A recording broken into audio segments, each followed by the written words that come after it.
Today, Yes. before Dragon Quest IX is released overseas, Yes? Hori-san and Ichimura-san have been kind enough to spend some time with me for this installment of Iwata Asks. Dragon Quest IX, the overseas release edition. Yes. Thank you for doing Thank you this. for having It's us. our pleasure. Let me start with you, Hori-san. When you came up with Dragon Quest, it was initially to introduce the role-playing game concept to a Japanese audience, since the genre hadn't been thoroughly introduced in Japan at that time, correct? Yes?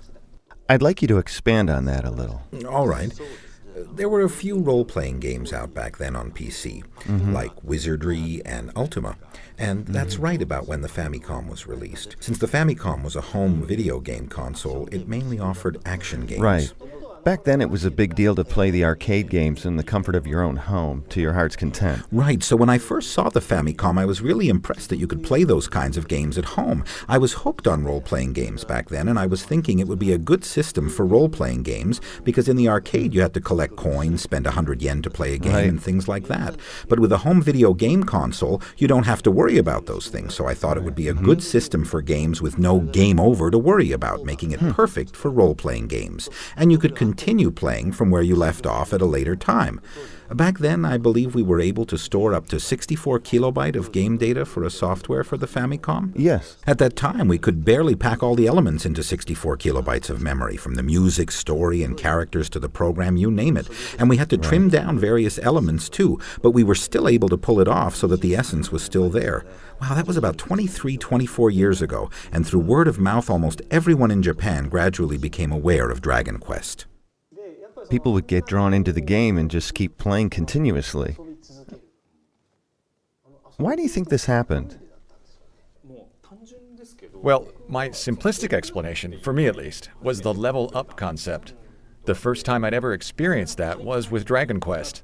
That was really an intriguing component and gave me sort of a rush. Right. And then the whole process of getting stronger from using money to buy things, making weapons, etc. Climbing the ladder to grow stronger like that was really satisfying. Hori-san, were you aware of how this level-up concept would appeal to the gamers back then? Well, I was aware of various things. I knew how interesting role-playing games were back then, but there was such a high learning curve.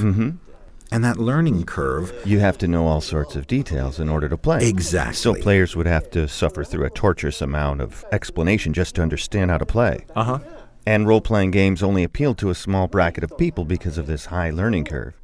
But I feel Dragon Quest changed all that, offering role-playing games for the general populace. That's something we really focused on.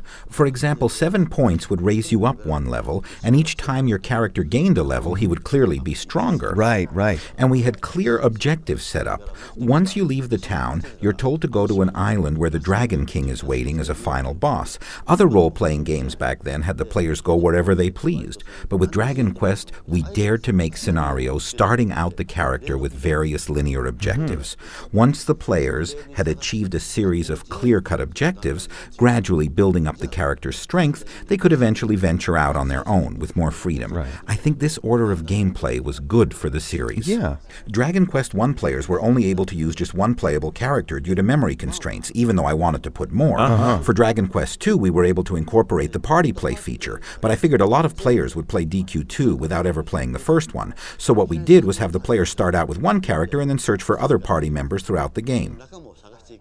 It was fun to gather your party. Using various concepts like that had people talking, and the idea gradually spread by word of mouth. I see.